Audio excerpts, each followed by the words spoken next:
जय हिंद प्यारे साथियों, मिशन वर्दी चैनल में आप सभी लोगों का हार्दिक स्वागत है। मैं सुशांत रावत आशा करता हूं कि आप सभी लोग अच्छे होंगे, स्वस्थ होंगे और यूपी पुलिस की तैयारी मन लगाकर कर रहे होंगे। साथियों, मैं बहुत दिनों से आप लोगों की क्लासेस नहीं ले रहा था। इसका एक मुख्य कारण था कि मेरी तबीयत खराब थी, इसलिए मैं आप लोगों की क्लासेस नहीं ले पा रहा था। साथियों, मैंने और काजल मैम ने दोनों ने हिंदी को पढ़ाया था। ठीक है, तो देखो, दोनों ने हमने हिंदी को पढ़ाया है। तो मैंने जो पढ़ाया है वो पढ़ाया है व्याकरण का पार्ट, और काजल मैम ने जो पढ़ाया है वो पढ़ाया है आपका शब्दकोश वाला पार्ट। ठीक है, तो देखो, आपका व्याकरण भी कंप्लीट सी है और आपका शब्दकोश वाला भी पोर्शन कंप्लीट है। अब जो व्याकरण में रह गया है उसको मैं आप लोगों को कंप्लीट करा दूंगा, और ये जो साहित्य वगैरह हैं इनको भी मैं आपको कंप्लीट करा दूंगा। और उसके बाद हम लोग क्या करेंगे, हम लोग करेंगे प्रैक्टिस। ठीक है, उसके बाद हम बहुत ही अच्छे तरीके से प्रैक्टिस करेंगे। और देखो, मैं पढ़ाने को तो आपको पूरी हिंदी दोबारा से पढ़ा सकता हूँ, पर आप लोगों के पास समय नहीं है। ठीक है ना, और हमें प्रैक्टिस भी करनी है, क्योंकि देखो, सिलेबस कंप्लीट करने के बाद प्रैक्टिस करना बहुत जरूरी है। ठीक है ना प्यारे साथियों, तो प्रैक्टिस भी जरूरी है, सिलेबस भी जरूरी है। तो देखो, काजल मैम ने भी पढ़ाया है और मैंने भी पढ़ाया है, उन दोनों को मिक्स करके उनको आपको पढ़ना है, और जो बचा कुचा है उसको मैं आपको करा दूंगा। उसके बाद हम लोग करेंगे प्रैक्टिस। ठीक है, जिससे आपके 37 में से 37 क्वेश्चंस ठीक हो सकें। ठीक है, तो साथियों, आज की क्लास शुरू करते हैं। आज हम पढ़ने वाले हैं साहित्य, क्योंकि देखो, साहित्य में से 5 से 8 क्वेश्चन आने की संभावना है। ठीक है, पिछली जो यूपी पुलिस की वैकेंसी थी वो जेल वार्डन की थी, तो उसमें कम से कम 5 से 8 क्वेश्चन आपके साहित्य में से आए थे। ठीक है, तो हम अनुमान लगा रहे हैं कि 5 से 8 क्वेश्चन आपके साहित्य से पूछे जाएंगे। ठीक है, ये एक बहुत बड़ा नंबर है। 37 में से 5 से 8 क्वेश्चन आना मतलब 5 से 8 क्वेश्चन आपको एक ही चैप्टर से देखने को मिल जाए, तो ये हमारे लिए एक वरदान से कम नहीं है। ठीक है साथियों, तो हमें इस चैप्टर को बहुत ही अच्छे तरीके से तैयार करना है। ठीक है ना, तो साथियों, सबसे पहले हम साहित्य में पढ़ेंगे हिंदी साहित्य का इतिहास, है ना। और देखो, कुछ इतिहास हमने हिंदी साहित्य का पढ़ा था अपनी स्टार्टिंग वाली क्लास में, जो सिलेबस के जस्ट बाद में क्लास आई थी, उसमें हमने हिंदी इतिहास, हिंदी के इतिहास को या हिंदी साहित्य के इतिहास को हमने पढ़ा था। साथियों, उस क्लास को भी आप अच्छे से कर लेना। तो आज हम पढ़ने वाले हैं हिंदी साहित्य का इतिहास। इसके अंतर्गत हम पढ़ेंगे हिंदी साहित्य की लेखन की परंपरा कब से शुरू हुई थी। ठीक है, तो देखो, सबसे पहले हिंदी साहित्य गारसा दा तासी द्वारा लिखा गया था। ये एक फ्रेंच विद्वान थे। ठीक है, इनकी एक पुस्तक भी थी, उसका नाम था इस्तवार द ला लेटर व्यूअर एंदुई एंदुस्तानी। ठीक है, क्या नाम था पुस्तक का? इस्तवार द ला लेटर व्यूअर एंदुई एंदुस्तानी। अगर आप लोग इसको 4 से 5 बार बोलेंगे तो आपको याद हो जाएगी। इसको हंसी मजाक में याद करना, जैसे मैं बोल रहा हूँ वैसे आप बोलिए, इस्तवार द ला लेटर व्यूअर एंदुई एंदुस्तानी। ठीक है, तो देखो, इसमें इस्तवार का मतलब होता है हिस्ट्री, और द ला लेटर व्यूअर का मतलब होता है लिटरेचर, और एंदुई का मतलब होता है इसमें हिंदी, और एंदुस्तानी का मतलब होता है इसमें हिंदुस्तानी। ठीक है, तो ऐसे आप इसको याद रखेंगे। साथियों, इस पुस्तक के 3 भाग हैं। ठीक है, एक 1839 में प्रकाशित हुआ था, एक 1847 में प्रकाशित हुआ था, और एक 1871 में प्रकाशित हुआ था। इस पुस्तक में कुल 738 कवियों का जिक्र हुआ है। कितने कवियों का जिक्र हुआ है? 738 कवियों का जिक्र हुआ है, जिसमें से उर्दू के 666 कवि हैं और हिंदी के 72 कवि हैं। ठीक है, इस बात को आप लोग याद रखेंगे कि उर्दू के कितने कवि हैं? 666, और हिंदी के कितने कवि हैं? 72 कवि हैं। और टोटल कवियों की संख्या कितनी है? 738। ठीक है, अब देखो इस पुस्तक में कवियों को वर्ण क्रम में रखा गया है। वर्ण क्रम का मतलब मैं आपको सिंपल सा बताऊं तो देखो, हम दो कवियों के नाम लेते हैं, एक ले लिया हमने अशोक और एक ले लिया हमने ज्ञानी। ये दोनों कवियों के नाम हैं। ठीक है, तो आप बताइए कि इसमें से पहले कौन सा कवि लिया जाएगा अगर वर्ण क्रम के अनुसार है तो साथियों इसमें पहले लिया जाएगा अशोक, क्योंकि वर्णमाला में अ पहले आता है और ज्ञानी बाद में आता है, तो इसलिए ज्ञानी को बाद में लिया जाएगा। ठीक है साथियों, आपका अगला पॉइंट है इस्तेवार द ला लेटर व्यूअर एंदुई हिंदुस्तानी। इसका अनुवाद 1952 में हुआ था। ठीक है, और इसका नाम क्या रखा गया था, तो ये रखा गया था हिंदुस्तानी साहित्य का इतिहास। इस पुस्तक के रचयिता कौन है, तो ये है साथियों गारसा दा तासी। ठीक है, अब ये मेन चीजें आपको याद रखनी है कि इस पुस्तक का नाम क्या है, तो इस पुस्तक का नाम है इस्तेवार द ला लेटर व्यूअर एंदुई हिंदुस्तानी। ठीक है, इस पुस्तक के लेखक कौन हैं, तो इस पुस्तक के लेखक हैं गारसा दा तासी। ये कहाँ के रहने वाले हैं, तो ये रहने वाले हैं फ्रांस के, इसीलिए इन्हें क्या बोला जाता है, फ्रेंच विद्वान बोला जाता है। ठीक है, और इस पुस्तक का अनुवाद कब हुआ था, तो ये हुआ था आपका 1952 में। ठीक है, अब साथियों जो हमारा अगला पॉइंट है उसको हम देख लेते हैं, हिंदी भाषा में लिखित पहला ग्रंथ कौन सा था। देखो ये बहुत ही ज्यादा इंपॉर्टेंट हो जाता है, हिंदी भाषा में लिखित पहला ग्रंथ कौन सा था, तो साथियों ये है आपका भाषा काव्य संग्रह। ठीक है, क्या है, भाषा काव्य संग्रह। इसके लेखक कौन है, तो ये हैं महेश दत्त शुक्ल। कौन है, महेश दत्त शुक्ल। ठीक है, और देखो साथियों हिंदी भाषा में लिखित दूसरा ग्रंथ कौन सा है, तो ये है साथियों शिव सिंह सरोज। क्या है, शिव सिंह सरोज, और इसके लेखक कौन है, शिव सिंह सेंगर। तो देखो ग्रंथ का नाम भी सेम है और लेखक का नाम भी सेम है। सरोज किताब का नाम समझ लो आप, और सेंगर जो है इसके लेखक हैं। ठीक है साथियों, एक फ्रेंच विद्वान और थे जिनके बारे में मैं आपको बताना चाहता हूं, जिनका नाम है जॉर्ज ग्रियर्सन। इन्होंने हिंदी साहित्य के इतिहास के ऊपर अपनी एक किताब लिखी थी, उसका नाम था the modern vernacular literature of Hindustan. ठीक है, एक कवि थे, उनका नाम क्या था, गारसा दा तासी। उन्होंने कौन सी किताब लिखी थी, इस्तेवार द ला लेटर व्यूअर एंदुई हिंदुस्तानी थे। अब जो सेकंड नंबर के फ्रेंच विद्वान हैं जॉर्ज ग्रियर्सन, इनकी किताब का नाम क्या है, the modern vernacular literature of Hindustan. ठीक है, इस पुस्तक में 952 कवियों का जिक्र हुआ है। ठीक है, और पिछली वाली किताब में कितने कवियों का जिक्र हुआ था, 738 कवियों का जिक्र हुआ था। ठीक है, और इसमें कितने कवियों का जिक्र हुआ है, 952 कवियों का जिक्र हुआ है। अभी तक साथियों मैंने आप लोगों को 4 लेखकों के बारे में बताया है। ठीक है, उन 4 लेखकों के नाम याद रखने हैं और उन 4 लेखकों ने कौन कौन सी किताबें लिखी हैं उनके बारे में आपको याद रखना है। ठीक है, यहाँ तक बस इतना ही था।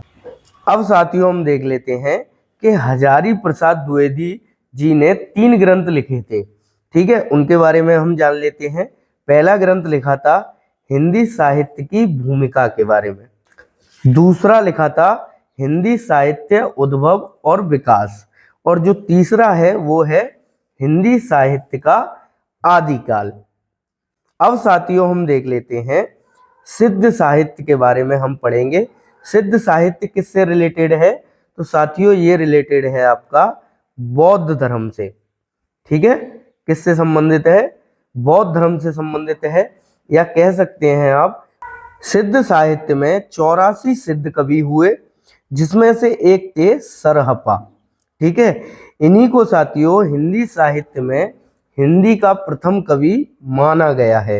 अगर आप लोगों से कोई पूछ ले कि हिंदी साहित्य में हिंदी के प्रथम कवि किसको माना गया है? तो किसको कहेंगे आप? सरहपा को कहेंगे। ठीक है, सरहपा की रचनाएं कौन सी थी साथियों? तो एक थी दोहा कोश गीति और एक थी दोहा कोश नाम। ठीक है, सरहपा के अन्य नाम क्या है? तो ये है सरोज ब्रज। सरहपा को सरोज ब्रज भी कहा जाता है और सरहपा को सरहपाद भी कहा जाता है। अब साथियों कुछ अन्य कवियों के भी नाम जान लेते हैं जो कि सिद्ध साहित्य के प्रसिद्ध कवि थे। ठीक है, एक थे इसमें से लुईपा, एक थे जगीपा और एक थे आपके चंपकपा। ठीक है साथियों, अब हम देख लेते हैं सरहपा के शिष्य का नाम। तो ये था सवरपा। इनकी रचना कौन सी थी? तो इनकी रचना है चर्यापद और इनके भी एक शिष्य का नाम क्या है? ये है लुईपा। ठीक है, ये सिद्ध साहित्य के सबसे सर्वश्रेष्ठ कवि थे। ठीक है, क्या थे? सबसे सर्वश्रेष्ठ कवि थे। किसके? सिद्ध साहित्य के। ठीक है, अब साथियों हम पढ़ लेते हैं रासो साहित्य के बारे में। रासो साहित्य हिंदी के वीर गाथा काल में रखा गया है। अच्छा, वीर गाथा काल कौन सा है? तो साथियों वीर गाथा काल मतलब जो हमारे राजाओं की वीरता थी ना, उसको हम क्या बोलते हैं? वीर गाथा काल बोलते हैं। ठीक है, हमारे राजाओं के बारे में किससे जानकारी प्राप्त होती है? तो ये प्राप्त होती है रासो साहित्य से। ठीक है, और देखो साथियों रासो साहित्य में ये जो रासो शब्द आपको दिख रहा है, ये शब्द किसने दिया था? तो ये दिया था रामचंद्र शुक्ल जी ने। ठीक है, इस बात को भी आप लोग याद रखेंगे। अब साथियों इसमें कुछ है रासो और कुछ है इनके लेखक। ठीक है, मैंने ये लिखे हैं, इनको आपको याद करना है। ठीक है ना, तो साथियों राम रासो को किसने लिखा था? तो ये लिखा था समय सुंदर जी ने। ठीक है, और पृथ्वीराज रासो को किसने लिखा? तो ये लिखा था चंद्रवरदाई ने। चंद्रवरदाई कौन थे? तो साथियों ये पृथ्वीराज चौहान के कवि थे। ठीक है, क्या थे? कवि थे। कौन थे? तो ये थे चंद्रवरदाई। ये पृथ्वीराज रासो को पूरा नहीं कर पाए थे। ठीक है, तो इसको पूरा किसने किया था? ये क्वेश्चन भी आप लोगों से पूछ लिया जाता है। तो इनके पुत्र थे, किनके? चंद्रवरदाई के। उनका नाम क्या है? जलहण। इसने पृथ्वीराज रासो को पूरा किया था। अब साथियों हम देख लेते हैं कि हम्मीर रासो किसने लिखा था? तो साथियों ये लिखा था साणगधर ने। ठीक है, और साथियों रणमल छंद किसने लिखा था? तो ये लिखा था श्रीधर ने। ठीक है, इसके बाद साथियों जो विजयपाल नाम का रासो था, ये किसने लिखा? तो ये लिखा था नल सिंह भाट ने। ठीक है, और जो खुमार नाम का रासो है उसको किसने लिखा? तो उसको लिखा था दलपति विजय ने। ठीक है, अब साथियों हम देख लेते हैं अगले रासो को। तो ये है बीसल देव। बीसल देव किसने लिखा? तो ये लिखा था नरपति नाल्य ने। ठीक है, अब साथियों जो हमारा अगला रासो है परमाल, ये किसने लिखा है? तो ये लिखा है मेरे प्यारे साथियों जगनिक ने। ठीक है, अच्छा अब आप लोगों से पूछ लिया जाए कि आला उदल जो थे उनका एक खंड था आला खंड। ठीक है, उनके ऊपर एक खंड लिखा गया है आला खंड। ये किस रासो में आता है? तो साथियों ये परमाल रासो में आता है। ठीक है, और परमाल रासो किसने लिखा? तो ये लिखा है आपके जगनिक ने। इसको आप लोग याद रखेंगे। अब साथियों हम देख लेते हैं अपना अगला रासो बुद्धि रासो। बुद्धि रासो किसने लिखा था? तो ये लिखा था जलहण ने। ठीक है, और जलहण कौन थे? ये साथियों चंद्रवरदाई के पुत्र थे। इन्हीं ने साथियों जलहण ने ही पृथ्वीराज रासो को पूरा किया था। ठीक है, अब साथियों इसको हम कहीं ना कहीं ट्रिक के माध्यम से याद करने की कोशिश करते हैं। तो देखो राम रासो है, राम रासो को कैसे याद रखेंगे?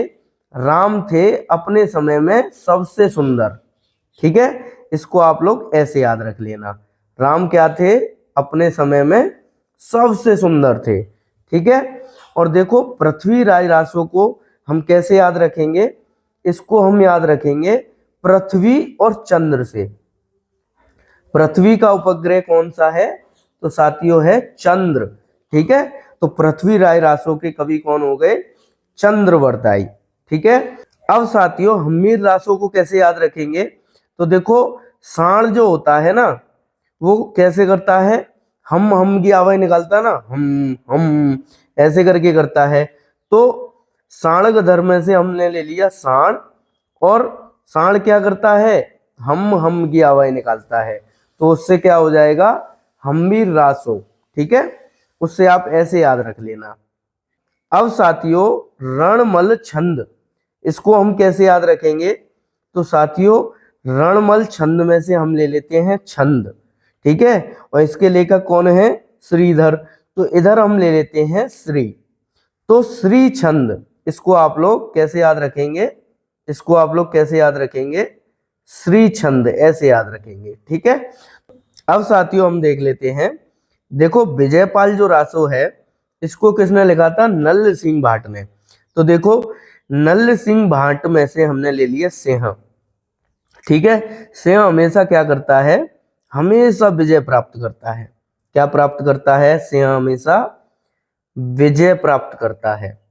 ठीक है, तो इसको आप ऐसे याद रखना। ठीक है, हमें याद रखना है, कैसे भी याद रख लो, बस हमारे दिमाग में बैठना चाहिए।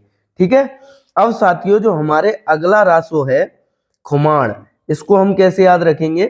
तो इसको साथियों हम याद रखेंगे दलपति से।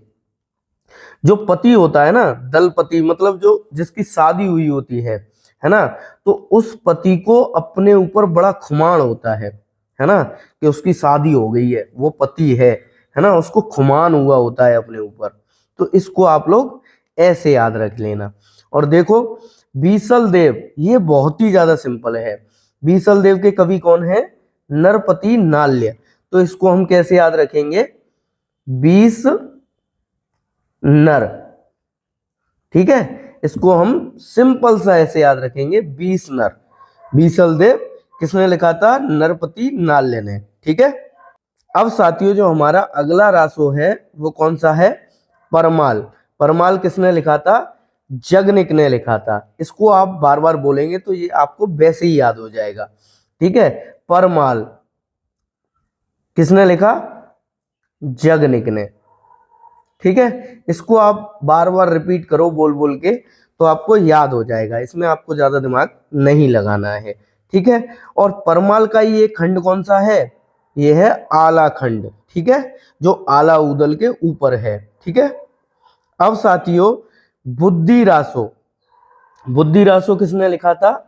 जलहण ने लिखा था। और जलहण किसके पुत्र थे? तो ये पुत्र थे चंद्रवरदाई के।